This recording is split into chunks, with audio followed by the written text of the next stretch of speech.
I dated a manipulative man who drained my savings and left me homeless to expose his pattern of targeting vulnerable women. My name is Madison, and 3 months ago I was sleeping in my Honda Civic in a Walmart parking lot with exactly $47 to my name. But this story doesn't start there. It starts 14 months earlier, on a Tuesday afternoon at the hospital where I worked as a pediatric nurse. I was coming off a double shift when I literally walked into him in the cafeteria. Coffee went everywhere. He was so apologetic, insisted on buying me another one, and I remember thinking he had the kindest eyes I'd ever seen. His name was Derek Chen. He told me he was visiting his grandmother on the 4th floor. I saw him again 2 days later. Same cafeteria. He laughed and said maybe the universe was trying to tell us something. I was 32, recently out of a 5-year relationship that ended when my ex moved to Portland without telling me. I wasn't looking for anything, but Derek was different. He listened when I talked. He asked questions about my patients without being weird about it. He remembered small details. We went for coffee that weekend, then dinner. Then suddenly it was every day. The thing about Derek was how normal everything felt. He wasn't pushy. He didn't love bomb me like you read about in those articles. He was just there, steady, reliable. He worked in tech consulting, he said. Traveled a lot for work, but was based in the city. He had a nice apartment downtown that he was renovating. He drove a Tesla. Everything checked out. 2 months in, he told me he loved me. We were at this little Italian place near my apartment, and he just said it. Simple, easy. I said it back because I felt it too. That's when things started changing. Small things at first. He mentioned his consulting project was having payment delays. The client was a big corporation, and their accounting department was backed up. He seemed stressed about it. I offered to cover dinner that night. He protested but eventually agreed. Said he'd pay me back as soon as the payment cleared. The next week, he needed help with his car payment. Just this once. The Tesla payment was pretty steep, and with the delayed consulting payment, he was short. I had some savings. Not a lot, but enough. I'd been putting away money for years, being careful. I gave him $1,200. He paid me back 2 weeks later, every cent. Even added an extra $100 for the inconvenience and took me to this expensive steakhouse to celebrate. See? I told myself. He's good for it. He's honest. My best friend Olivia didn't like him. She said something felt off, but she couldn't explain what. I got defensive. Told her she was jealous because she'd been single for a year and couldn't stand seeing me happy. We didn't talk for 3 weeks after that fight. I regret that now more than anything. 4 months into the relationship, Derek's grandmother passed away. The same one he'd been visiting at the hospital when we met. He was devastated. I held him while he cried. He told me about growing up with her, how she raised him when his parents were working multiple jobs. The funeral was expensive, he said. His family didn't have much. I gave him $5,000. He didn't pay it back in 2 weeks this time. He said the estate was complicated. His grandmother had some debts that needed settling first. Then there'd be an inheritance and he'd pay me back double. I believed him. Why wouldn't I? He'd paid me back before. Around this time, Derek started staying at my place more. His apartment renovation was taking longer than expected, he said. Contractors were unreliable. It made sense. I liked having him there anyway. Coming home to someone after brutal 12-hour shifts felt good, but he wasn't working much. He'd be at my apartment all day, said he was doing remote consulting work, but I never saw him on video calls or heard him talking to clients. When I asked about it, he said he mostly communicated through email and project management systems. That seemed reasonable. I didn't know much about tech consulting. 6 months in, I got a call from my landlord. I was 3 months behind on rent. 3 months? That was impossible. I'd set up automatic payments years ago, except my account had been drained. Not just the rent money, everything. My checking account had $17. My savings account that had taken me 8 years to build up to $23,000 was completely empty. I couldn't breathe. I called the bank. They said the transfers were all authorized through my online banking. Someone with my login information had been moving money gradually over 3 months. Small amounts at first, then larger ones. The final transfer of $9,000 happened 3 days ago. Derek was the only other person who'd been in my apartment regularly. The only one who could have seen me enter my passwords. When I confronted him, he cried. He admitted everything. He'd been gambling, online poker. He had a problem, he said. He'd been trying to win money to pay me back for the funeral expenses, and it spiraled. He took the rent money thinking he could double it and return it before I noticed. Then he kept losing. He was so sorry. He'd check himself into a program. He'd get help. He'd pay everything back. I wanted to call the police, but he begged me not to. Said he'd go to prison, his life would be ruined. He promised he'd sell everything he had. The Tesla, his furniture. He'd get a loan. Just please don't call the police. Like an idiot, I believed him. He left that night. Said he was going to stay with a friend and figure out how to fix this. He'd call me tomorrow. He never called. His phone number was disconnected. The apartment address he'd given me didn't exist. I drove downtown to the building he'd mentioned. It was a commercial office building. No residential units. The Tesla? I found out later it was a rental. Everything was a lie. I reported it to the police. They took a statement, but weren't optimistic. These cases were hard to prosecute. Derek Chen probably wasn't even his real name. Without knowing his real identity, there wasn't much they could do. My landlord filed for eviction. I begged for more time, but I had no money and no way to pay. I picked up every extra shift I could at the hospital, but I was already behind. 2 months later, I was officially evicted. Olivia offered to let me stay with her, but her apartment was a studio, and I'd said such horrible things to her during our fight. I couldn't face her. Pride is a stupid thing. I ended up in my car. The first week was the worst. I'd shower at the hospital gym before my shifts. I'd eat in the cafeteria. I'd park at different Walmarts each night because they were well lit and relatively safe. I kept a blanket in the back seat and tried to sleep, but most Mostly I just stared at the ceiling of my car and wondered how I'd become this person. I kept thinking about signs I'd missed, how he never wanted to take photos together, how he always paid for things in cash when he could, how he'd get weird if I tried to tag him in social media posts. He said he valued his privacy, didn't like social media. I thought it was refreshing. Now I realize he didn't want a digital trail connecting him to me. During one of those sleepless nights, I did what I should have done months ago. I googled Derek Chen, but since that wasn't his real name, I tried image searches. I went through my phone, found the few photos I had of him, and used reverse image search. Nothing came up at first. Then I tried describing him on various forums and local groups. Has anyone dated a man? Asian, late 30s, says he's in tech consulting, claims to have payment delays from clients? I posted in 3 different city subreddits and a few Facebook groups for women's safety. The responses started coming in 2 days later. The first message was from a woman named Jessica in Portland. She sent me a photo. It was Derek, same face, same warm smile, but she knew him as Marcus Liu. He'd told her he was a real estate investor. They dated for 8 months. He'd borrowed $30,000 from her for a property investment that fell through. Then he disappeared. Then came a message from Amber in Seattle. She knew him as David Huang, financial consultant. Borrowed $18,000 for his mother's cancer treatment. Disappeared after 6 months. Then Rachel in San Diego, Kevin Tang, software startup founder. $42,000, gone. Then Brooklyn. Then Phoenix. Then Austin. Over the next week, I heard from 11 women. 11. He had different names, different professions, different sob stories, but the pattern was identical. Meet somewhere public and innocent. Build trust slowly. Pay back a small loan to establish credibility. Then gradually take more. Then vanish. The amounts ranged from $8,000 to $70,000. Combined, he'd stolen over $300,000 from women across 7 states in the past 4 years. Every single one of us had reported it to police. None of the cases went anywhere. He was too careful. Always used cash when possible. Rental cars. Short-term apartment leases under fake names. Burner phones. He knew exactly how to stay off the grid. I created a shared document with all 11 women. We compared notes, dates, locations, patterns. One of the women, Jennifer from Austin, was a private investigator. She said she'd been trying to track him for months after he conned her sister. Jennifer told us something that made my skin crawl. She said her sister Emma hadn't been the first in their family. Their cousin had dated him 3 years earlier under a different name. He'd taken $15,000 from her. When Jennifer's sister started dating him and Jennifer saw his photo, she recognized him immediately. But by the time she warned her sister, he'd already taken the money and vanished. 2 women in the same family. He was that bold. That's when Jennifer found something interesting. In 3 of the cities, he'd been spotted at hospital cafeterias or medical buildings around the time he started dating his victims. Jennifer theorized he targeted women in healthcare because we're trained to be caring and empathetic. We're problem solvers. We want to help. And we often have stable incomes and decent savings. We started looking at hospital security footage. Jessica in Portland worked at a hospital too. She called in a favor with their security team. They pulled footage from the month before she met Marcus. And there he was, coming in and out of the building for 3 weeks, never visiting anyone, just watching, observing, hunting. That's when I realized something that made my blood run cold. He'd told me he was visiting his grandmother on the 4th floor, but the 4th floor of my hospital was the orthopedic surgery unit. I'd checked the visitor logs from that time period. There was no one with the last name Chen, Liu, Huang, or Tang admitted to that unit during those weeks. He'd never had a grandmother at my hospital. He'd just been watching me, learning my schedule, figuring out my patterns. I pulled more security footage from my hospital. 3 weeks before our first accidental meeting, he'd been there 4 different times. Always in the cafeteria during shift changes. Always watching. In one clip, I could see myself in the background, grabbing coffee before a shift. He was 3 tables away watching me over his laptop. He'd chosen me, studied me, planned the whole thing. Jennifer suggested we hire a real private investigator as a group, pool our resources. But none of us had resources anymore. We were all broke. Some were homeless like me. Others had moved back in with parents or were couch surfing. He'd destroyed all of us financially. That's when Amber had an idea. She said her cousin worked in tech and had access to facial recognition databases. It wasn't exactly legal, but neither was stealing $300,000 from vulnerable women. She could upload his photo and see if any matches came up in public records, social media, anything. 3 days later, we had a hit. His real name was Daniel Kruger. Not Asian at all. He was half white, half Filipino, but he'd been wearing colored contacts and styling his hair differently for each con. He was 39 years old, originally from a small town in Ohio, and he had a record, not for fraud, for identity theft from 12 years ago. He'd served 18 months in prison. After he got out, he'd apparently learned from his mistakes and gotten much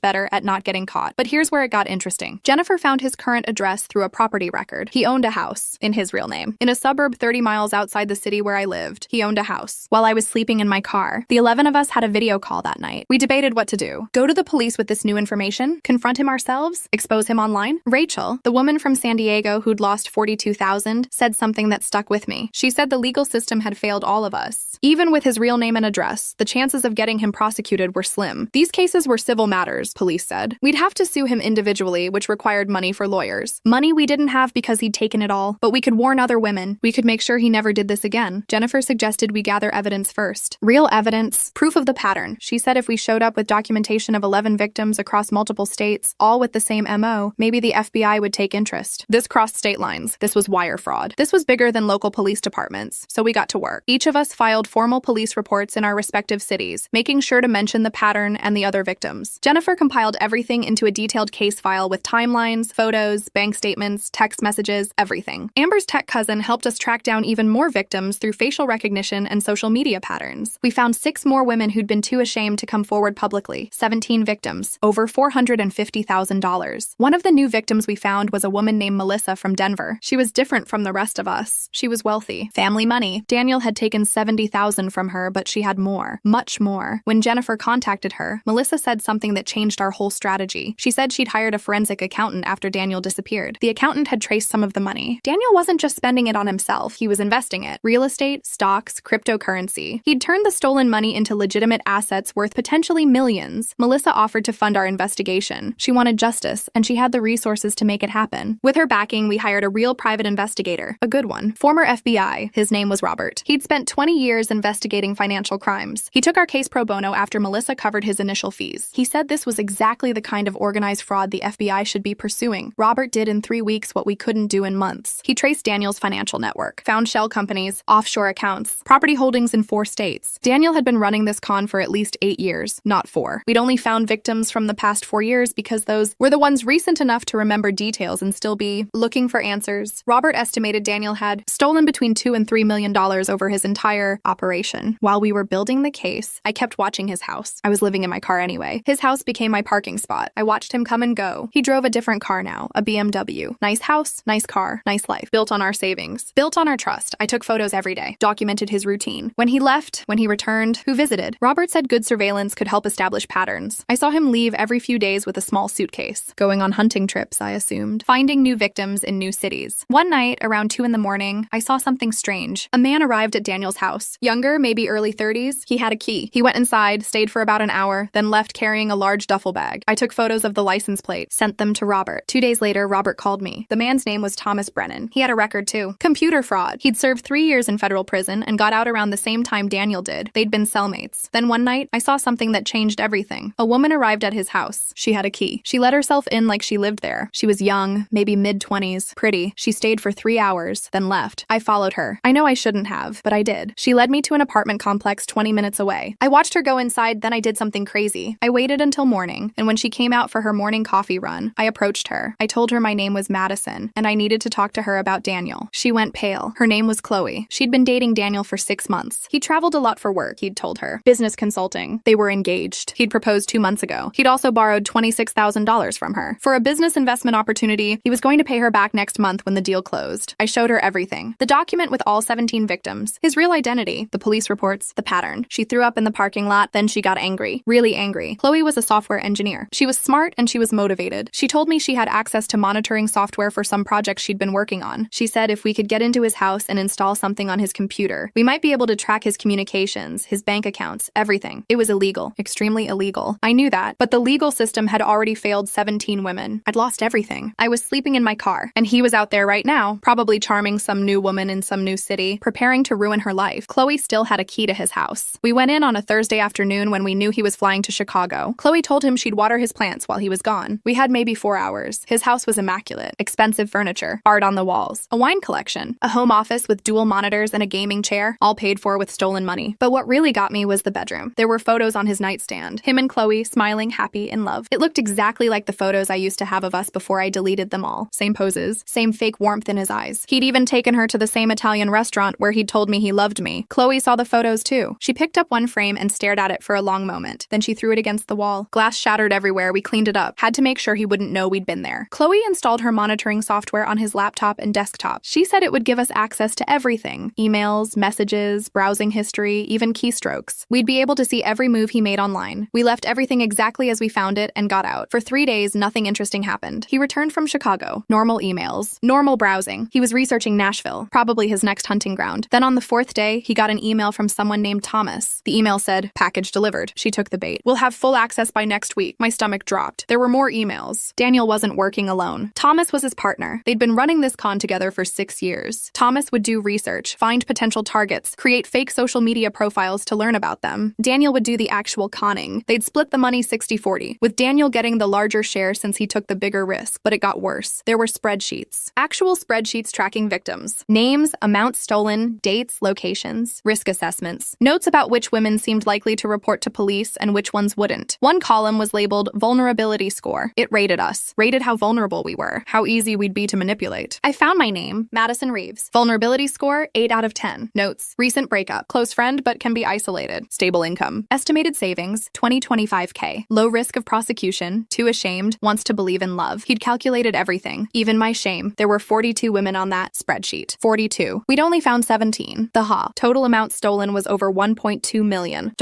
I sat in my car reading these emails and felt physically sick. This wasn't just some guy with a gambling problem or a troubled past. This was organized. This was calculated. This was evil. But there was more. Thomas had kept detailed files on each target. Screenshots of our social media, information about our families, our jobs, our friends. He'd compiled psychological profiles. Daniel would study these profiles before ever approaching us. He knew our weaknesses before we even met. In my file, there were screenshots of posts I'd made after my breakup. Posts about feeling lonely, about wanting to believe in love again, about my work at the hospital. He'd used my own words against me. Jennifer suggested we go to the FBI immediately with this information, but Chloe said we should wait. She said if we went now, we'd have to explain how we got the information, and we'd be admitting to breaking into his house and installing illegal monitoring software. We'd be prosecuted too. But if we waited and gathered enough evidence, maybe we could find a way to tip off the FBI anonymously with everything we'd found. Robert agreed with Chloe. He said we needed more time to make the case bulletproof, so we waited, and we watched, and we documented everything. Daniel made his move on Nashville 2 weeks later. We watched through the monitoring software as he created a new identity, Jason Park, medical device sales representative. We watched him research hospitals in Nashville. We watched him book a short-term rental. We watched him buy colored contacts online, and we watched him start messaging a woman named Caroline on a dating app. She worked at Vanderbilt Medical Center. She was a nurse practitioner. She was divorced with a 6-year-old daughter. She was perfect, vulnerable, caring, stable income, probably had savings, probably desperate to believe in love again after a failed marriage. We couldn't let it happen. I sent Caroline a message through Facebook, told her I knew this might sound crazy, but the man she was talking to named Jason Park was actually a con artist named Daniel Kruger. I sent her photos, documentation, everything. She blocked me. Probably thought I was a psycho ex-girlfriend. Jennifer tried calling the Nashville police. They said without an active crime in their jurisdiction, there was nothing they could do. He hadn't stolen from Caroline yet. He was just talking to her. We felt helpless. We had all this evidence, all this proof, but we couldn't do anything with it without implicating ourselves. And we couldn't warn Caroline effectively because we looked like crazy stalkers. We watched helplessly as he went on a first date with her. Coffee shop. Casual, innocent, then a second date, dinner, then a third date. He met her daughter. 4 weeks in, he borrowed $500. Car trouble, he said. He paid it back a week later. Here we go, I thought. The pattern was starting. That's when Chloe did something brilliant. She created a fake email account and sent a message to Thomas pretending to be a potential business partner. She said she'd heard about their operation through mutual contacts and was interested in learning more about their system. Thomas took the bait. He thought she was another scammer looking to partner up. He sent her detailed information about how they operated, target selection criteria, communication strategies, money laundering techniques, everything. He even sent her a file with all 42 victim profiles, including how much they'd stolen from each woman and detailed notes about the cons. He sent videos too, training videos they'd made for themselves. Daniel explaining how to build trust, how to read body language, how to make yourself cry on command. Thomas explaining how to research targets, how to create fake identities, how to avoid detection. They were so proud of their system, so confident. They never imagined someone would be watching. It was everything we needed. And Thomas had handed it to us willingly, thinking Chloe was a potential accomplice. Jennifer compiled everything into a massive file. The victim testimonies, the police reports, the spreadsheets, the emails, Thomas's detailed operation breakdown, financial records we'd pulled from the monitoring software showing transfers between Daniel and Thomas's accounts. The training videos, Robert helped us clean up the evidence trail, made it look like an informant had provided everything rather than admitting to illegal surveillance. He had contacts at the FBI. He knew how to package this properly. She sent it all to the FBI field office with a note explaining that this information had been provided by multiple victims and a confidential informant who'd infiltrated the operation. She didn't mention the illegal monitoring software. She positioned it as if someone on the inside had voluntarily provided the information. 3 days later, FBI agents showed up at Daniel's house. We weren't there to see it, but we watched through the monitoring software as it happened. His laptop was on in his office and the camera caught everything. 4 agents, search warrant. They seized his computers, his files, his phone. They arrested him on federal wire fraud charges. They arrested Thomas an hour later in Virginia. The news hit local media that night. Multi-state romance fraud ring busted by FBI. 17 confirmed victims. They were looking for more women to come forward. By the end of the week, 34 women had contacted the FBI, some from the spreadsheet we'd found, others who'd never reported it before because they were too ashamed or thought it was hopeless. The federal prosecutor said it was one of of the largest romance fraud cases they'd seen in years. The prosecutor, a woman named Angela Martinez, called each of us personally. She said she'd been prosecuting financial crimes for 15 years and had never seen such detailed documentation from victims. She said our evidence made the case airtight. But here's the thing about the legal system. Even with federal charges, even with overwhelming evidence, Daniel had expensive lawyers. The trial took 8 months. During those 8 months, I was still sleeping in my car, still picking up extra shifts, still barely surviving. Several of the victims set up a GoFundMe to help each other get back on our feet. Strangers who heard our story donated. We raised $43,000. It wasn't enough to cover everything we'd lost, but it helped. I was able to get a small studio apartment. Nothing fancy, but it had walls and a bed and a door that locked. The first night in that apartment, I cried. Just sat on the floor and cried for an hour. Relief, exhaustion, grief for the life I'd lost, hope for the future I might rebuild. Olivia reached out when she saw the news. She apologized for not fighting harder to make me see the truth about Derek, about Daniel. I apologized for pushing her away. We're friends again. Better friends than before. The trial was brutal. Daniel's lawyers tried everything. They claimed we'd conspired together to frame him. They said we were jilted ex-girlfriends seeking revenge. They tried to paint Daniel as a victim of our collective delusion. But Angela was brilliant. She laid out the evidence methodically. The 42 victims, the spreadsheets, the training videos, Thomas's emails, the offshore accounts, the shell companies, the pattern spanning 8 years across 15 states. We all testified. All 34 of us who'd come forward. Standing in that courtroom, looking at Daniel sitting there in his expensive suit, I felt nothing. No anger, no sadness, just a cold certainty that this man had made a terrible mistake when he underestimated us. When it was my turn to testify, I spoke directly to the jury, told them about sleeping in my car, about picking up extra shifts while fighting off exhaustion, about the shame I felt, like somehow I'd been stupid for believing in love. I told them about the other women I'd found, about how we'd banded together, about how Daniel had calculated our vulnerabilities like we were marks in a game. Daniel's lawyer tried to make me seem obsessed, asked why I'd watched his house, why I'd contacted other victims, why I couldn't just let it go and move on with my life. I looked at Daniel while I answered, because men like him count on women like us staying silent. They count on our shame, our embarrassment, our tendency to blame ourselves. I wasn't going to give him that satisfaction. The courtroom was silent. Angela told me later that was the moment she knew we'd won. The trial ended last week. Daniel was convicted on 34 counts of wire fraud. Thomas was convicted on conspiracy charges. Daniel got 15 years in federal prison. Thomas got 8. The courtroom erupted when the verdict was read. Several of us cried. Rachel hugged me so hard I couldn't breathe. Even the prosecutor had tears in her eyes. Daniel showed no emotion, just stared straight ahead like he couldn't believe this was happening to him. The judge ordered restitution, but the money's mostly gone. Daniel had been spending it faster than he was stealing it. Fancy cars he'd already sold, vacations, gambling. Turns out he actually did have a gambling problem. That part wasn't a lie. The government seized his house and his remaining assets, but after it's all liquidated and divided among 34 victims, we'll each probably get a few $1,000s at most. It's not enough. It'll never be enough, but Daniel Kruger will be in prison until he's 54 years old. Thomas will be out sooner, but he'll be a convicted felon, which makes it harder to run this kind of con again. And Caroline in Nashville? She never gave Daniel any money beyond that first $500 that he paid back. When the FBI arrested him, they contacted her immediately. She was horrified but grateful. She sent me a message thanking me for trying to warn her, apologizing for blocking me. She thought I'd saved her life. She probably wasn't wrong. We found notes in his files about her. He was planning to take her for at least $40,000. He'd researched her divorce settlement, knew exactly how much money she'd walked away with. The thing is, I didn't save her. We all did. All 17 of us who refused to be ashamed, who refused to stay silent, who found each other and decided that maybe the system wouldn't protect us, but we could protect each other. Last month, we all got together in person for the first time. All 17 of the original victims, plus Chloe. We met in a private room at a restaurant in Denver, halfway point for most of us. We shared a meal. We told stories. We cried. We laughed. We promised to stay in touch. Melissa, the woman from Denver who'd funded our investigation, stood up and made a toast. She said Daniel had tried to isolate us, to make each of us feel alone and ashamed. But instead, he'd accidentally created a sisterhood, a network of women who would never let another woman go through what we went through. We all raised our glasses. Mine was just water because I still couldn't afford wine, but it didn't matter. Jennifer is writing a book about the experience, a true crime book about romance fraud and how these predators operate. She interviewed all of us. She wants other women to know the warning signs, to know they're not alone if it happens to them, to know it's not their fault. The book came out last month. It's called The Vulnerability Score. I wrote the foreword. Jessica started a nonprofit organization to help victims of romance fraud. She's working with banks and dating apps to implement better safety features and warning systems. Several major banks have already adopted her recommendations. Dating apps are more resistant, but she's not giving up. Amber created a website where people can anonymously report suspected romance scammers and search a database of known offenders. It's already helped identify 2 other multi-state fraud operations. The FBI has started using it as a resource. Rachel went back to school. She's getting her law degree. Says she wants to prosecute financial crimes, help other victims who don't have someone like Angela fighting for them. Chloe and I became close friends. She moved out of her apartment, too many memories, and we got a place together. 2 bedrooms, nothing fancy, but we split the rent and it's affordable. affordable. We cook dinner together most nights, compare notes on our therapy sessions. We're both seeing therapists now, trying to rebuild our ability to trust. As for me, I'm still a nurse, still working at the same hospital, still walking past that cafeteria where I first met Daniel and spilled coffee everywhere. Sometimes I stop there and think about how different my life could be if I'd just gone to a different cafeteria that day. But then I think about the other women, about how we found each other, about how we fought back together, about Caroline and the 25 other women we probably saved from becoming victims, number 43 through 68 on Daniel's spreadsheet. I still don't have much money. I'm rebuilding my savings slowly, but it'll take years to get back to where I was. The restitution checks started coming last month. Mine was for $3,200. It's something. It's more than nothing. I'm still driving the same Honda Civic I slept in for those awful weeks. I still pick up extra shifts when I can, but I'm also taking an online course in victim advocacy. Jessica asked me to join the board of her nonprofit. I said yes. I sleep better now. Not great, but better. I don't wake up in a panic thinking I'm still in my car. The nightmares are less frequent. My therapist says I'm making progress, says I'm resilient. I'm starting to believe her, but I'm not homeless anymore. I'm not alone anymore, and I'm not a victim anymore. 2 days ago, I got a letter, federal prison mail. From Daniel, I almost threw it away without opening it. But curiosity got the better of me. Inside was a single page, handwritten. Madison, it said. I know you won't believe me, but I'm sorry. I'm sorry for what I did to you, to all of you. I told myself I was just borrowing money, that I'd pay everyone back eventually. I told myself you all could afford it. I told myself a lot of things. I was wrong. I destroyed lives. I destroyed your life. I can't undo that. But I wanted you to know that I think about it every day. I think about you every day. I know you probably hate me. You should. But I hope someday you can move forward and be happy. You deserve that. You deserved better than me. D, I read it 3 times. Then I showed it to Chloe. She read it once and said, he's still trying to manipulate you, even from prison. This is the same thing he did when you confronted him about the money. The tears, the apologies, the promises, it's all calculated. She was right. Of course she was right. I took the letter to my therapy session. My therapist said I should decide what I wanted to do with it. Keep it, respond to it, destroy it. Whatever felt right, then I burned it. Not because I'm angry anymore. I'm not. Anger takes energy I don't have to spare. I burned it because Daniel Kruger doesn't get to be part of my story anymore. He doesn't get my forgiveness or my hatred or my energy or my thoughts. He got 15 months of my life. He got my savings. He got my apartment and my sense of security and my ability to trust easily, but he doesn't get anything else. Last week, I went on a coffee date. Just coffee. Nothing serious. A guy named Peter who works at the hospital in the pharmacy department. He seems nice. He paid for his own coffee and didn't ask to borrow money, which honestly felt like a low bar, but there we are. I told him on the first date what happened to me. Not all the details, but enough. I said I'd been through something difficult and I was rebuilding my ability to trust people. I expected him to run. Instead, he said his sister had been scammed by someone online a few years ago. Said he understood how hard it was to recover from that kind of betrayal. We have a second date scheduled for next week. Lunch? Public place? I'm cautiously optimistic, but I'm also prepared for disappointment. I've learned that lesson well. I'm not ready to trust anyone fully yet. I might never be, but I'm trying. Because the thing Daniel didn't understand, the thing none of these predators understand, is that they can take our money and our homes and our sense of safety, but they can't take our resilience. They can't take our ability to find each other and fight back and rebuild. I'm rebuilding. We're all rebuilding. 3 of us bought a house together last month. Me, Rachel, and Amber. We pooled what little money we had and found a place outside the city. 3 bedrooms, small yard, needs some work, but it's ours. We have dinner parties now. Invite the other women over. We call it the Survivor House. We're planning to turn the garage into a space for support group meetings. Jennifer's book is being adapted into a documentary. They want to interview all of us, tell the whole story, show other women what these cons look like, how they operate, how to protect themselves. The documentary crew came to the house last week, interviewed me for 3 hours, asked me to walk them through everything, from that first coffee spill to the trial to now. It was exhausting but also cathartic. At the end, the interviewer asked me what I wanted people to take away from my story. I thought about it for a long time. Finally, I said, I want women to know that it's not your fault if this happens to you. These men are professionals. They study us. They exploit our best qualities, our compassion, our desire to help, our belief in love. That doesn't make us stupid. It makes us human. And I want them to know that you can survive it. You can rebuild. It's hard and it takes time, but you can do it. And you don't have to do it alone. The interviewer had tears in her eyes when I finished. The documentary comes out next spring. We're all planning to watch it together at the Survivor House, order pizza, drink wine, and remember how far we've come. And someday, maybe years from now, I'll have savings again. I'll have security again. I'll have trust again, and Daniel Kruger will still be in prison, with 13 more years to think about the 42 women he tried to destroy and the 17 who destroyed him instead. That's enough for me. Actually, that's not quite true. It's more than enough because I'm not the same person I was 14 months ago when I spilled coffee in that cafeteria. That Madison was naive, trusting, believed the best in people without question. This Madison is stronger, wiser, surrounded by women who understand what she's been through, part of something bigger than herself. Daniel took a lot from me, but he also accidentally gave me something he never intended. A purpose, a community, a reason to fight, and that in the end is the best revenge. That's my justice.